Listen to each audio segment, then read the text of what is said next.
With more, Texas Governor Greg Abbott. For 3 years, she told the country that the border was safe, the border was secure, the border's secure, the border's secure. I didn't go to the border, but I haven't been to Europe. And then suing you and going after Ted Cruz, who they're trying to defeat in Texas, because both you and Senator Cruz have been fighting to keep Texans and the country safe. Your reaction to that? Listen, Sean, I think that interview is disqualifying. She has no answer to what's going on the border. She has 3.5 years, almost 4 years now in office as vice president and cannot articulate what needs to be done to secure the border.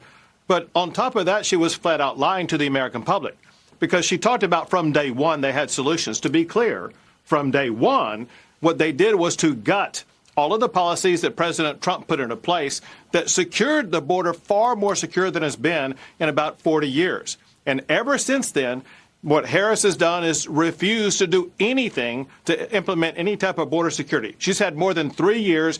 If there's any American who thinks that once she's elected president, suddenly she will have some great solution to secure the border, they are grossly mistaken.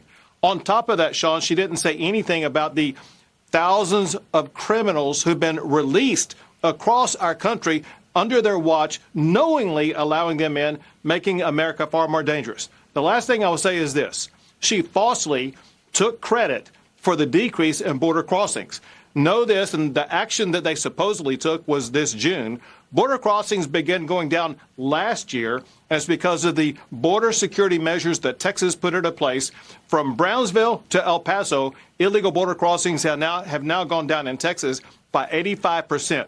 Because they've gone down so much in Texas, that's why they've gone down a lot across the United States of America. Governor, we have dozens of Americans that have been murdered by Harris-Biden illegals, raped, victims of other violent crime. We have cartels, we have gang leaders, we have drug dealers, we have known terrorists that they have allowed into the country. We see the human toll, we see the financial toll. And she wants to give them all free housing, food, health care, education, legal driver's licenses, free college education, and free sex change surgery, and also amnesty, or a path to citizenship, as she calls it.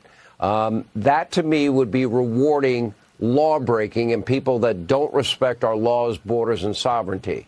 Now, she's never answered that question. Sean, it's hard to imagine a border crisis getting worse than it currently is under the Biden administration, but worse it will get if Harris is elected, because in addition to all of those enticements that you're talking about that would attract millions more people to come here illegally, the dangers that currently exist and the dangers that will exist under a President Harris are beyond the scale of what we can tolerate. Including among the victims is Jocelyn Nungary from Houston, Texas. Nungary from Houston, Texas, who was killed allegedly killed now by members of Tren de Aragua. Tren de Aragua is in the United States because Joe Biden and Kamala Harris have opened the border and allowed them in. That's a life that should be still alive today, and something that Kamala Harris does not care about. Yeah. And by the way, you and Senator Cruz have been on the forefront of this. They're spending, up to $100, $200 million to take out Senator Cruz. Will they be successful? We have 10 seconds. So listen, Ted Cruz is in a tough race. He's been grossly outspent. Ted Cruz can use all the assets he can get to make sure he can defeat Colin Allred. Yeah. All right. We appreciate you, Governor.